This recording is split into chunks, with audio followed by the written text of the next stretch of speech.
Hola chicos, hoy vamos a aprender cómo se usa tener.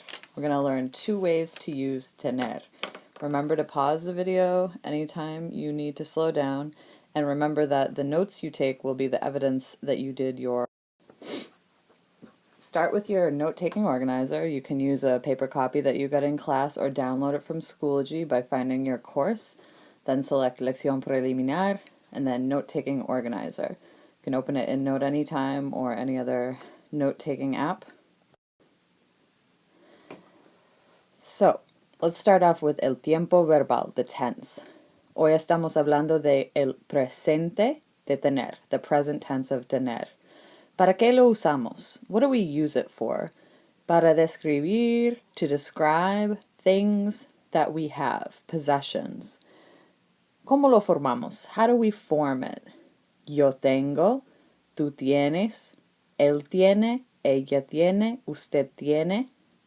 Nosotros tenemos, vosotros tenéis, ellos tienen, ellas tienen, ustedes tienen. When you write this in your own notes, you might want to also write down the translations. Yo tengo being I have, tú tienes being you have, etc. In this case, we're going to skip the verbo ejemplar example verb box because we're only dealing with one verb, tener.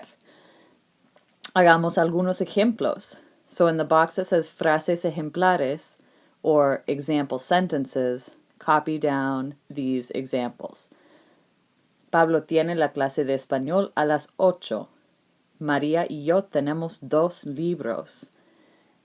Now you tell me an example of something you have using the yo blank blank to say I have whatever the thing is you have. So, moving on to the second column on your organizer, vamos a hablar de tener plus que plus infinitivo. This is a second way to use tener. In this case, we use it, para que lo usamos, para describir or to describe not things that we have, but rather activities that we have to do. ¿Cómo lo formamos? Para formarlo, empezamos con una forma de tener, la palabra que, y un verbo infinitivo. You remember that infinitivo is the original unconjugated form of a verb, like hablar, comer, vivir, etc. Hagamos un ejemplo. Un verbo ejemplar es tener que estudiar. Yo tengo que estudiar. Tú tienes que estudiar. Él tiene que estudiar. You fill in the nosotros form and the translation. Notice that what changes is the form of tener to describe the person who has to do something. Estudiar, to study, stays the same, just like in English. I have to study. You have to study. He has to study. Finalmente, hagamos algunos ejemplos. Frases ejemplares. Los estudiantes tienen que tomar apuntes. The students have to take notes.